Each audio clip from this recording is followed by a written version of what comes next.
Today we continue Silavanta Sutta. This sutta is a discussion between two Buddha's foremost disciple, Venerable Sariputra and Venerable Makutika.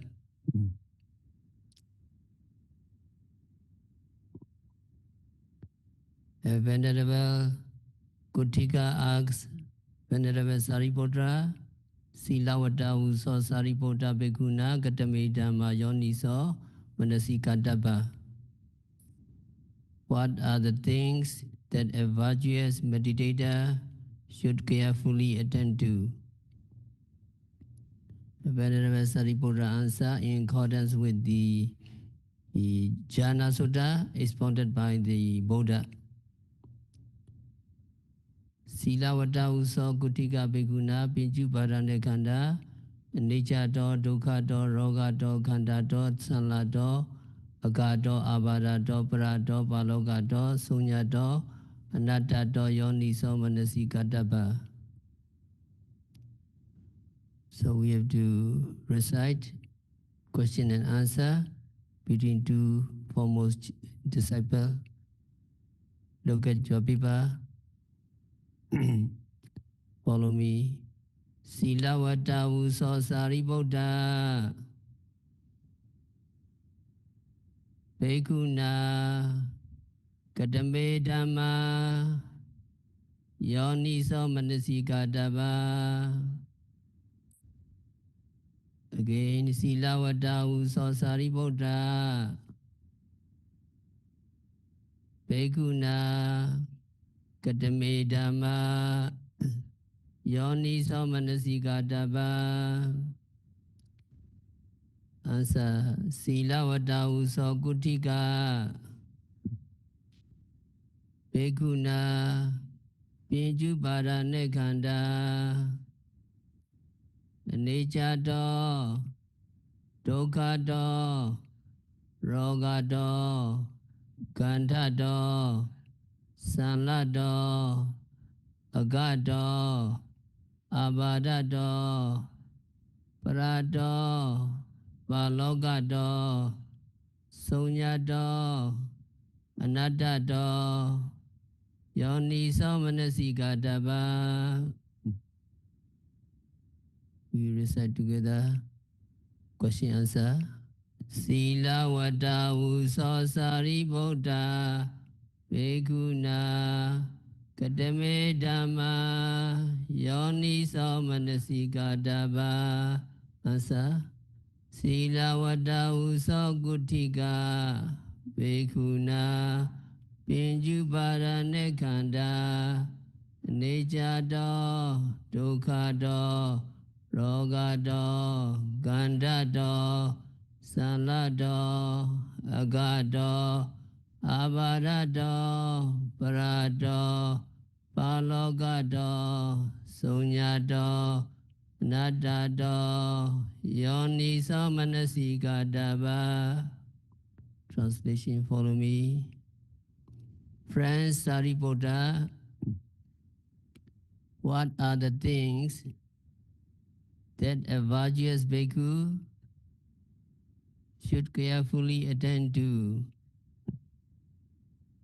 Answer. Friend Kutika, a virtuous bhikkhu should carefully attend to the 5 aggregates subject to clinging as impermanent, as suffering, as a disease, as tumor, as death, as misery, as affliction, as alien, as dissolution, as empty, as non-self.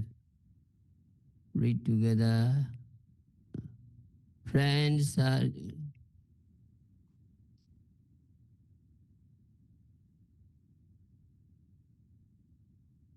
Friend Kutika, a virtuous bhikkhu should carefully attend to aggregates subject to clinging as as suffering, as a disease, as tumor, as death, as misery, as affliction, as alien, as disillusion.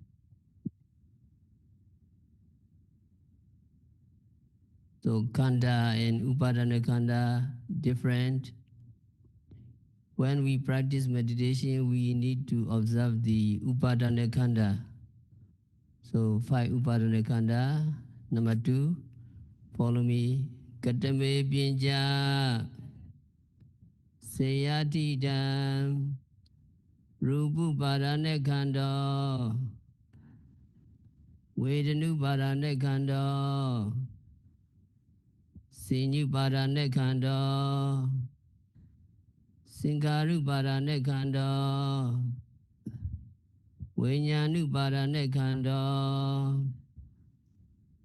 Again, follow me. Katame Pinja Seyati Dam Rupu Parane Kanda Vedanu Parane Kanda Sinyu Parane Kanda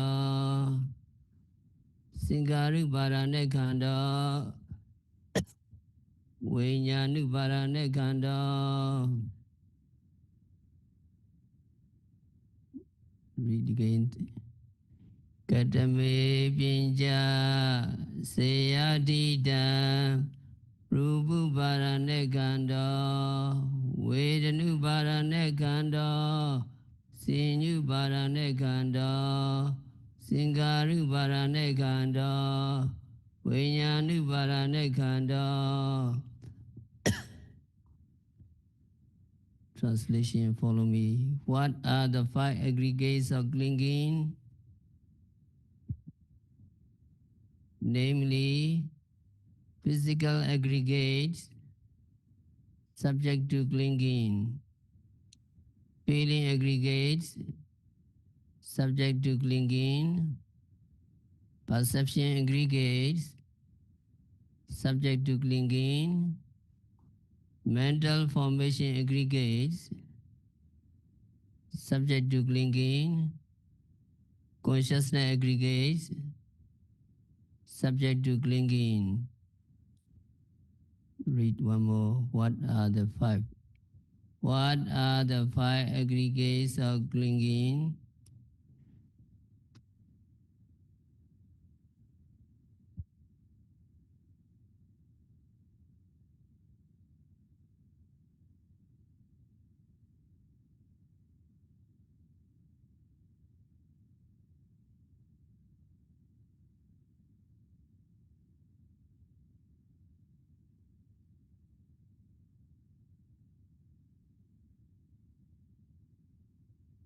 Eye door, ear door, nose door, tongue door, body door, and mind door.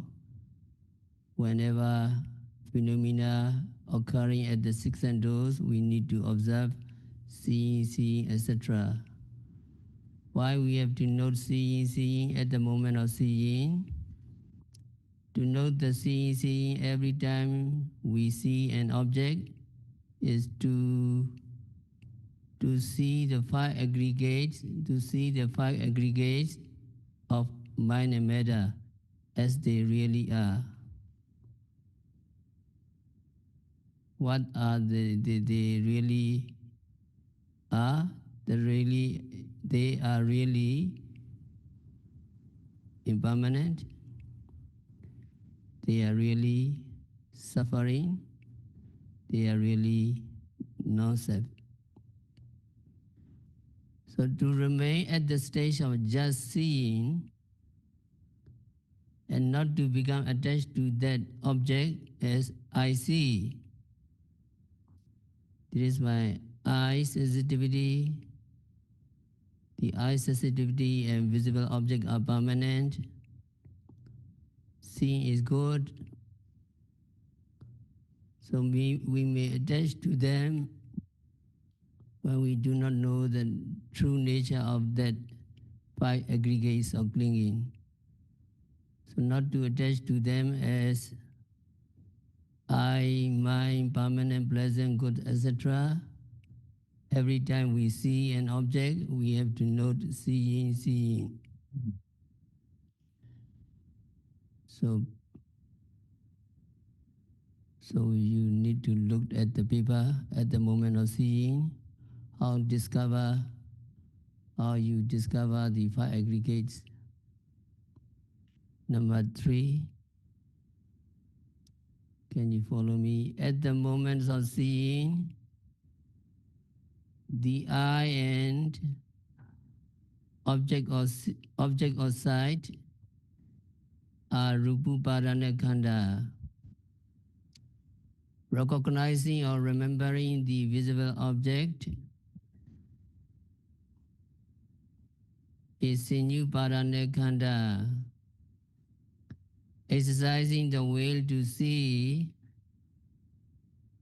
and turn the attention on the visible object is Sinkaruparana khanda. Just knowing that an object has been seen is Vinyanuparana khanda. Read one more. At the moments of seeing, the eye and the object of sight, Rupuparana khanda.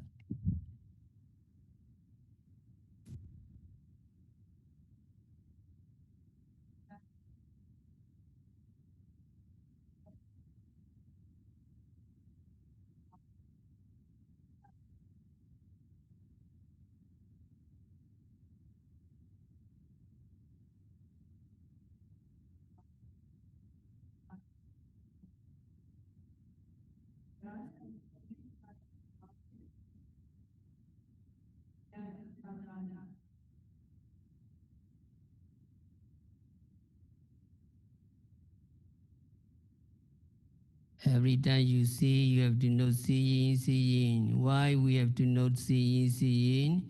To get concentration, to develop insight knowledge. If we do not note, mental defilements we enter, and we cannot develop our concentration and wisdom. Now, if you note seeing, seeing, etc., continuously and meticulously, your concentration and vipassana insight knowledge develop. Now you see many aggregates. They are flashing at that moment. You see the eye sensitivity from which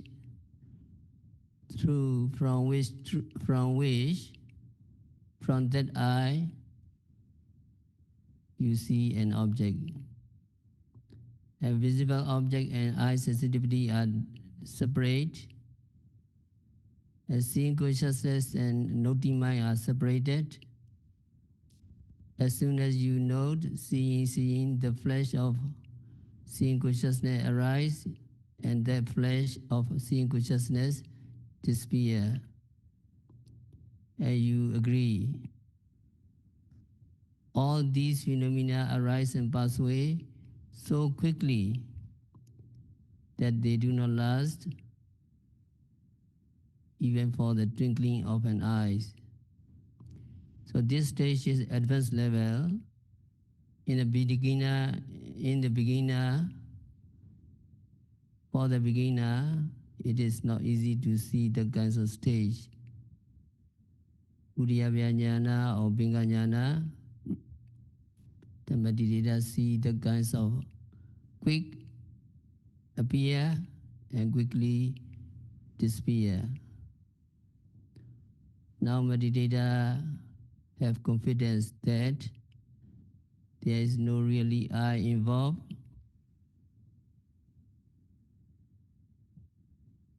All the aggregates are separated. Seeing consciousness and recognizing the object, wanting to see and seeing consciousness arises. Sometimes pleasant and unpleasant sensation, the kinds of phenomena separately, meditator can capture these aggregates. So meditation instruction you understand, seeing, hearing, smelling, tasting, and touching. Today we go to tasting.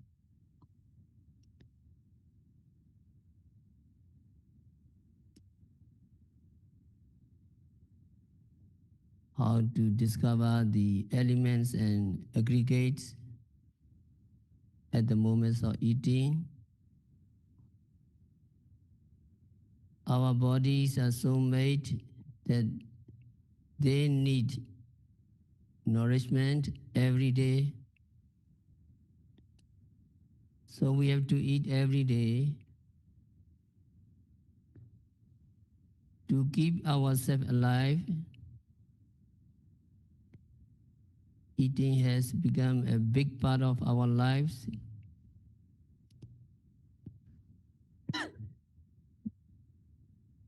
People have to spend a lot of time for eating.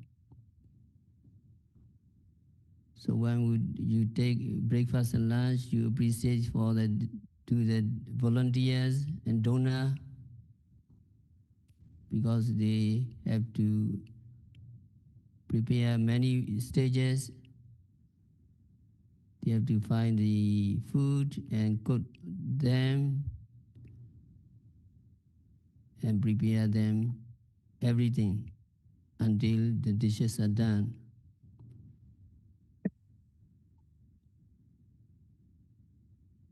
Not everybody eats wisely.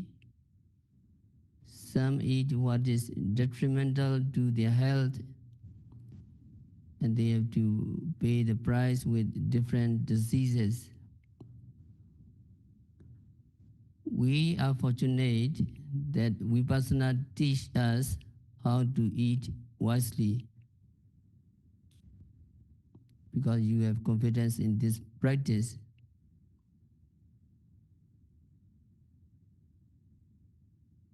Vipassana teach us that if we pay attention to what activities involved in eating, we not only improve our health, but also we can gain insight knowledge into the true nature of eating. In the Mahasatipatthana Sutta, Buddha taught clear comprehension, Sambhasanya Baba. And in this Sambhasanya, Buddha taught that we must apply clear comprehension. When we go forward, when we go back, when we stretch, when we bend, and so on. And regarding eating, we have to also apply a clear comprehension. When we eat, when we drink, when we chew, when we lick, we need to apply clear comprehension.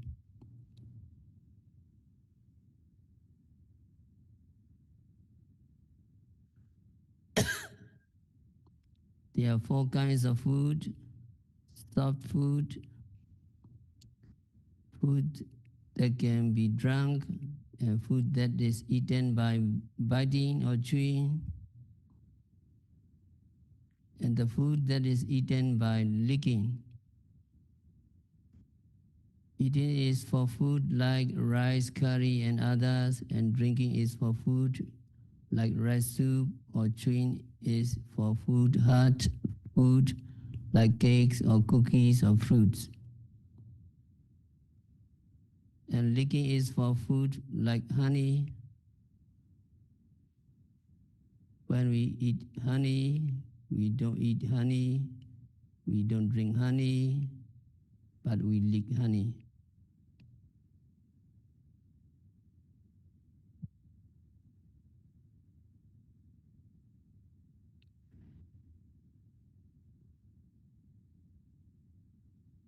So there are four kinds of food.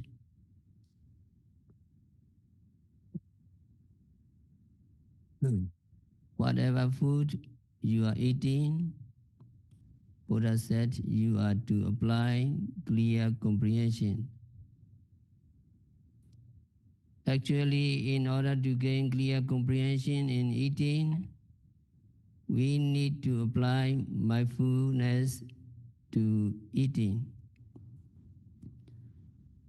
Without mindfulness, there can be no concentration. And without concentration, there can be no comprehension. So basically, we must apply mindfulness to eating. So all the yogis really mindful in eating. It is very beneficial for your progress. The advice given by the Buddha was very short, just one sentence. Atite, pite, kaite, saite, samajana gari hoti. The meditator applies clear comprehension when eating, drinking, chewing, and licking.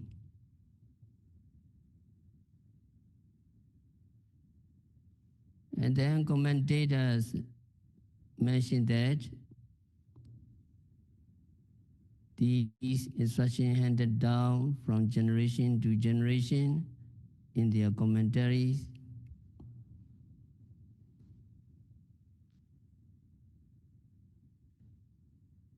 Comprehension is correct understanding, and the commentary said that there are four kinds of clear comprehension.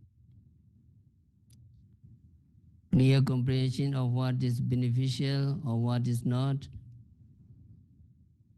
Clear comprehension of what is suitable or what is not suitable.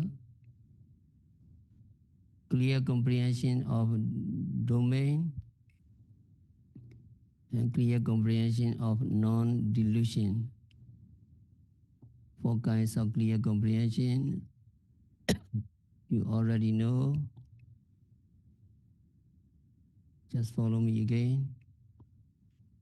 Clear comprehension of what is beneficial or what is not beneficial. Clear comprehension of what is suitable or what is not suitable. Clear comprehension of the domain. Clear comprehension of non-delusion. So four kinds of clear comprehension. Clear comprehension of what is beneficial or what is not beneficial is try to find out whether in this case to eat something is beneficial for your body or for your health. And when you find out that it is beneficial,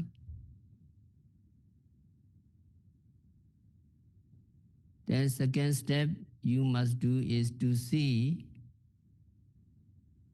whether it is suitable to eat that food. If by eating some food you get uncomfortable, then the food is not suitable for you. If by eating some food the unwholesome mental states increase in your mind, the wholesome mental state diminish in your mind, then that food is definitely not suitable. So you must find out whether the food, although it is beneficial, is suitable or not. And only when it is suitable you take it. So these two kinds of clear comprehension that can be used both in and out of meditation. when you are meditating in this retreat, you can use or you can apply these two kinds of clear comprehension.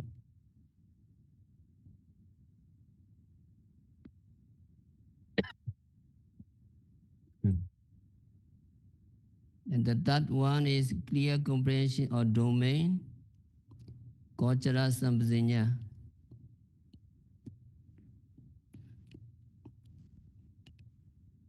Clear comprehension or domain means just not giving up your meditation while eating. That means eating with mindfulness or applying mindfulness to the activities involved in the act of eating. That is what you are doing at this retreat. So when you eat, you have to be mindful and you have to make mental notes of the small activities involved in the act of eating. When you eat, what do? You follow the instruction given by the commentaries. First, you may pick up the bowls or plates or spoons and forks. Then you may put food on the plates. Mindfully, you may take the food in the spoon. Then bring the food to the mouth. You open the mouth. You put the food into the mouth. Then you chew the food. Then swallow it down mindfully. That food gets into your stomach and it is digested there. And then it gets to be expelled from your body the next day. So the commentary said that all these activities should be done with mindfulness. So take time. You need to be patient, patiently develop your concentration. Nothing to be hurry. So you look at the food, be mindful of looking. When you pick up the bowls, be mindful of picking up, or make notes as picking up. And when you take the food into the spoon, you may take mental notes as taking. Many stages. Be patient. Then when you bring the food to the mouth, be mindful as bringing. When you open the mouth, be mindful of opening. When you put the food into the mouth, be mindful of putting. And when you chew, be mindful of chewing.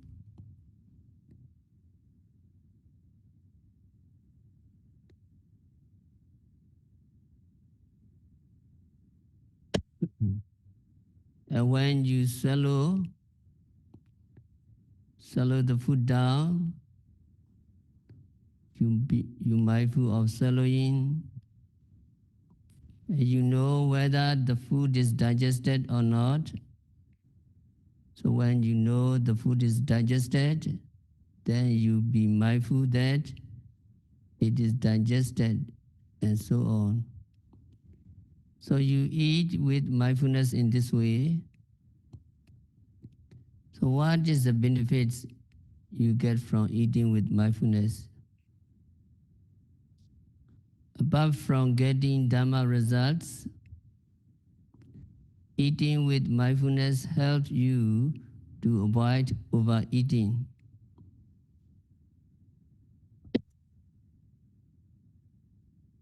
Since you have to be making notes of every activities,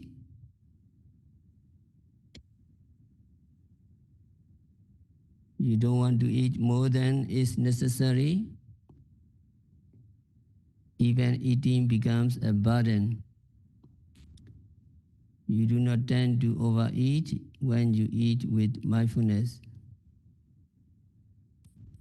When you do not overeat, you can improve your health and also you can keep your weight down. It is beneficial for people to eat food with mindfulness. So when you are eating with mindfulness and paying attention to all these activities, your mind becomes concentrated. And when this concentration is developed, you begin to see the true nature of these activities.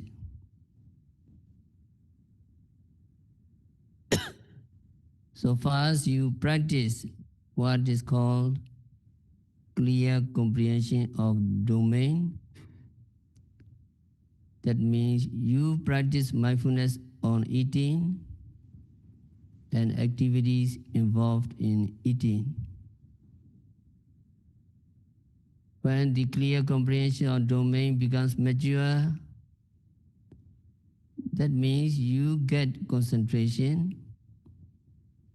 Then you begin to see the true nature. You begin to see correctly the activities involved. So you get clear comprehension of non-delusion, asamoha sampajanya. What means asamoha? Non-delusion? Non-delusion means you understand clearly, you understand correctly. In these activities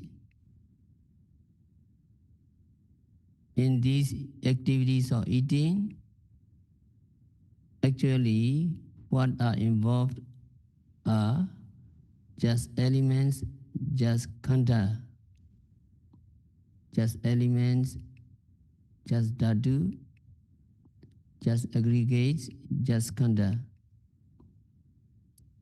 And also you very familiar with 4 elements.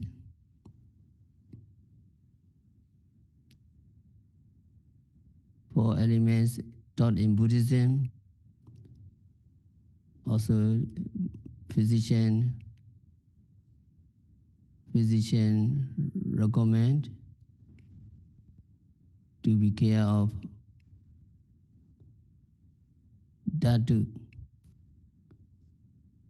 Physicians say 3 minutes without oxygen, 3 hours without shelter in extreme weather, 3 days without water, 3 weeks without food, your body will collapse.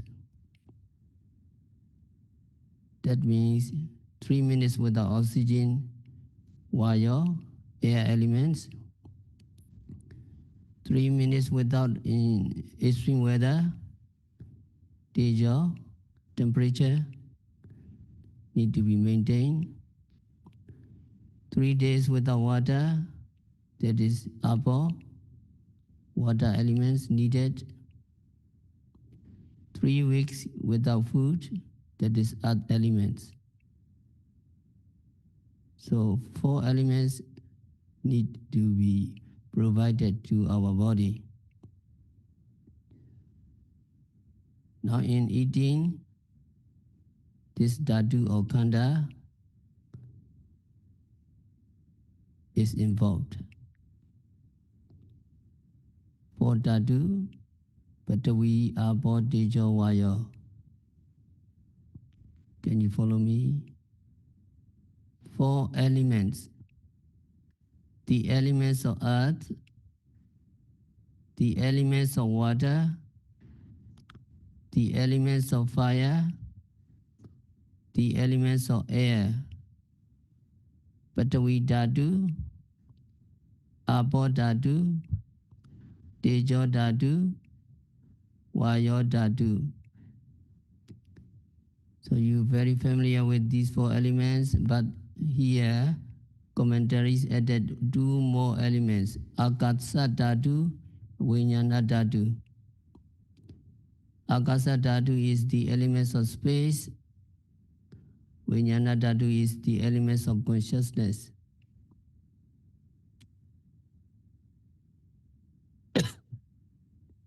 So they describe that all these elements are involved in these activities of eating. Actually, these activities are nothing but these elements functioning. When you pick up the bowl, that picking up is caused by air elements. Because you want to pick up, and that might produce air elements. And that air elements is again caused by your mind or mental activities, vijnana dhatu or vijnana khanda. You have the desire to pick up, and that is mental activities. And then you pick it up. So picking up is caused by your mental activities, that is desire to pick up. And when you have the desire to pick up, and that desire produce the material elements of air in your body. And it is actually the diffusion of these elements of air that you call movement. When you make movements, the air elements is always involved. You pick up by the force of air elements, and then you take the food to your mouth, lifting the food to the mouth. There is also air elements. By the diffusion of air elements, you put the food into the mouth. Again, by air elements, you open the mouth. By your air elements, you chew the food by air elements. You swallow the food down by air elements. Air elements involve many things.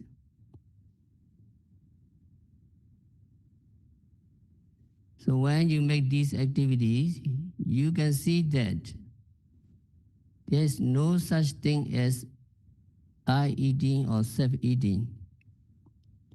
It is just the air elements or rupa khanda,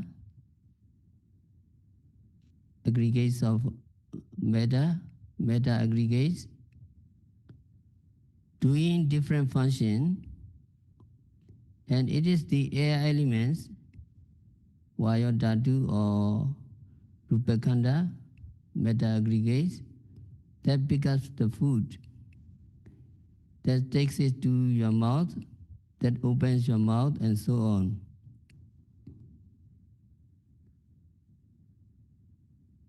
What is involved is not only the air elements, but the earth elements. Earth elements has a nature of being receptacle, something for some other things.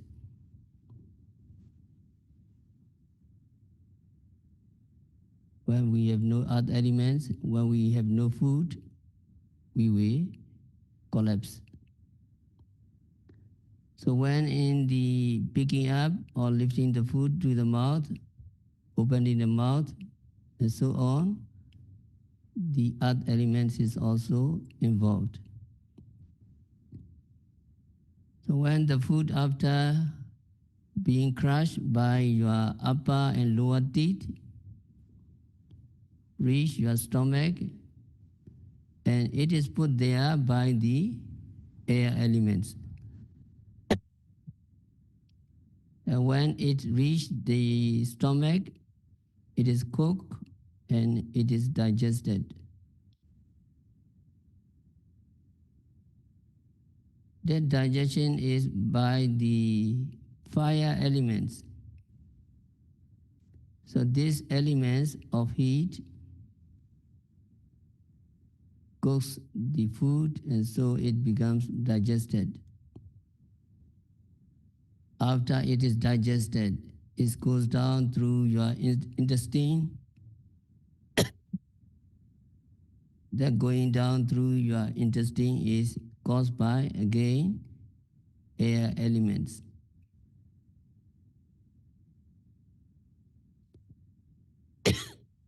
And then water elements.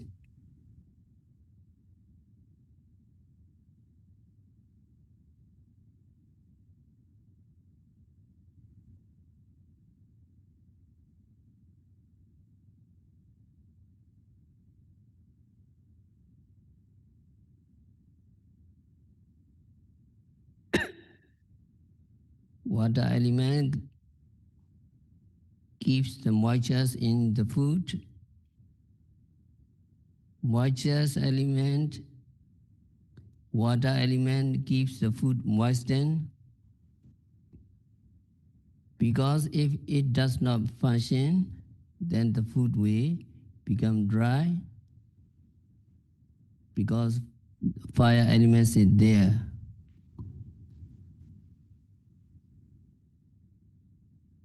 So in order to keep digested food from getting too hot, the water elements, keeping it moist and keeping it wet. So in this eating process, now you see the 4 elements. Actually, it is these 4 elements functioning. They are doing their different function that we call eating. So in this act of eating, you cannot find anything other than these 4 elements. You cannot find any person, you cannot find any self who eats, but just the elements, just the khanda, just the dhatu, just the khanda, doing their respective function. Now here, the elements of space, akasa dhatu, is also involved. That means akasa is like a road for the digested food to go down to the lower entrance. There is nobody who picks up a stick and push it forward, but it is the air elements that moves the digested food downward. So for the food to go down, the space element acts as an avenue. And all these activities, even beginning with searching for food and so on, there is the Vijnana Dhatu or Vijnana Khanda, consciousness aggregates or elements of consciousness. There is mind, mental activities going on also.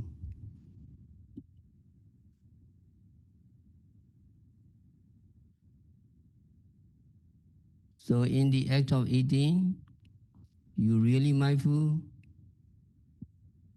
what you discover. You discover 6 elements or 5 aggregates doing their respective function. You find just these 6 elements or 5 aggregates and nothing else. When you see that there is no such thing as a person or a self-eating, actually these 6 elements or 5 aggregates functioning together, you are said to gain the correct understanding of the act of eating.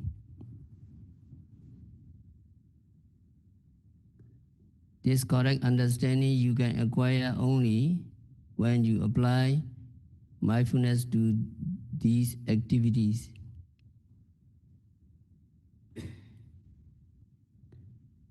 So you are developing your mindfulness continuously, the whole day, the whole week, the whole month, is very inspiring. Try to apply mindfulness continuously so that you can find out, you can discover the reality as they really are. Through the establishment of mindfulness, you gain concentration or quietness or steadiness of your mind. Then when your mind becomes quiet, it becomes steady.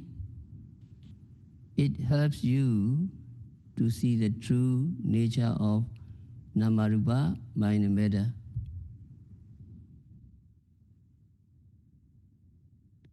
When there is dirt in the water, you cannot see through it. But when the dirt is subsided or settled down, and the water becomes clear, you can see through it.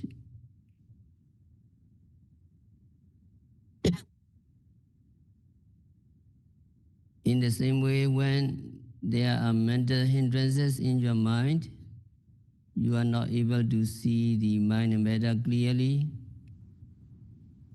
But once these mental hindrances are subdued, once they have settled down, then you begin to see clearly. When these mental hindrances are settled down, you are said to gain a certain degree of concentration.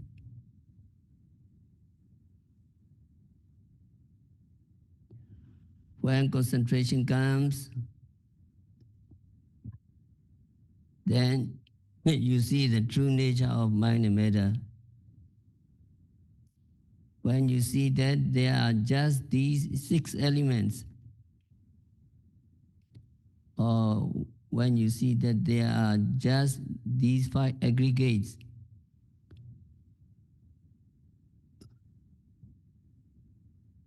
doing their different function at the moments of eating, and there is no agent or there is no person,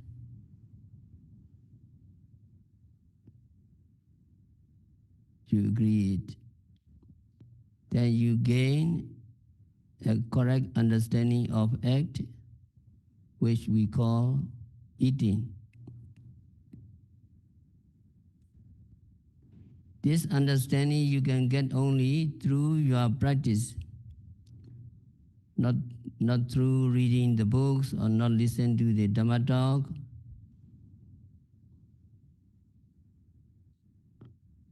So you do yourself.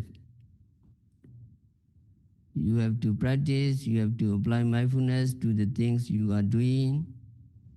You have to apply clear comprehension to these activities. That is why in Vipassana meditation, we have to be mindful, we have to pay attention to whatever object is prominent at the present moment. But when eating is very prominent. These activities are prominent, and so we have to be mindful of these activities.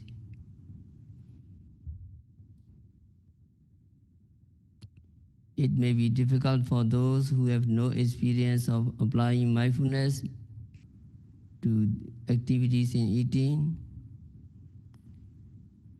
or may be boring. But in order to see the true nature of mind and matter, we have to patiently watch them. We have to be mindful of them. It is through applying mindfulness that we can gain concentration, and it is through concentration that we can gain the correct understanding of these activities. Once we understand the eating process, once we understand that this process is nothing but these 6 elements, this process is nothing but these 5 aggregates functioning together, then we can avoid attachment to eating, we can avoid attachment to food. So when we can avoid attachment or craving for food, we are said to be abandoning our mental defilements momentarily. This momentary abandonment will lead to temporary abandonment, and this will lead ultimately to total abandonment when enlightenment is reached. In order to gain enlightenment, we need to see the true nature of mind and matter. We need to be dispassionate towards all conditioned phenomena.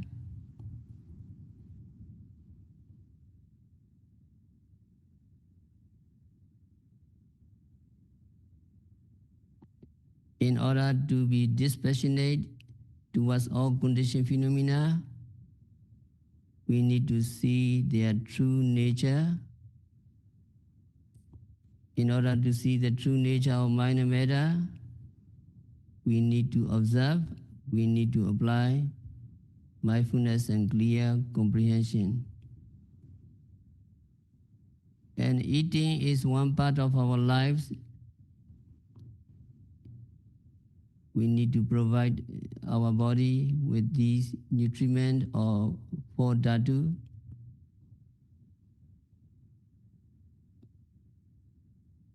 And just by applying mindfulness when we eat, we can go deep into the true nature of eating.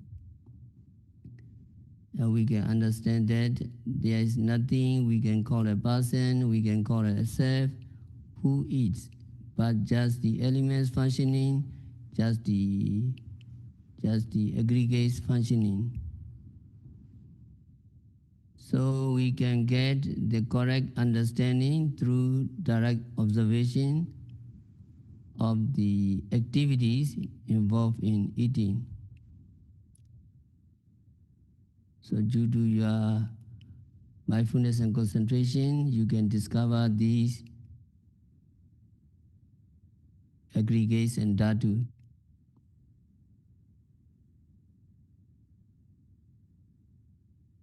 So look at your paper, 5 aggregates at the moments of eating. Page number 3.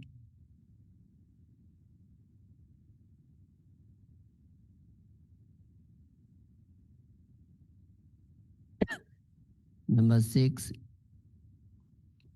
5 aggregates will be very clear when you're really mindful and you can capture these aggregates. Follow me. At the moments of eating, the tongue and the taste and rupupadana khanda. The pleasant or unpleasant feeling of taste is Vedanupadana khanda. Recognizing or remembering the taste is Sinupadana khanda. Exercising the will to taste and turn the attention towards the object of taste is Sinkarupadana khanda. Just knowing that a taste has been tasted is Vinyanupadana khanda.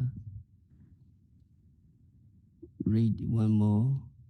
At the moments of eating,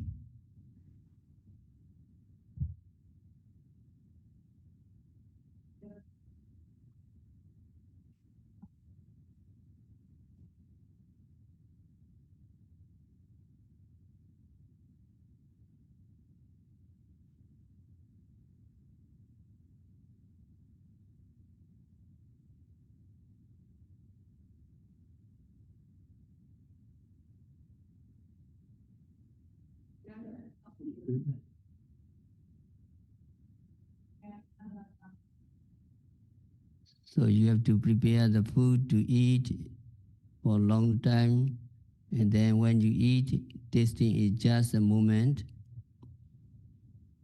And you can capture that eating, tasting, and you can capture the kinds of tongue sensitivity and the taste, that is rupa or, or dhatu, and also feeling, sometimes pleasant, sometimes unpleasant, that is vedana feeling, and you recognize the taste, remembering the taste, that is sinya. They just appear and disappear very quickly, and they do not last even for the twinkling of your eyes. There is really no I involved in eating. There is no such person exists. They arise and disappear at the moments of tasting and preparing parts, taking the bowl, bringing the food to the mouth, chewing the food, etc. Are also touching at the moments of touching. Eating is just tasting the food. So we will continue tomorrow. We have to stop our discourse for today. By practicing vipassana meditation, by observing every phenomena occurring at the six senses continuously and meticulously, by observing the five aggregates thoroughly, may all yogis be liberated from all suffering. May all meditators realize the real peace in the very near future.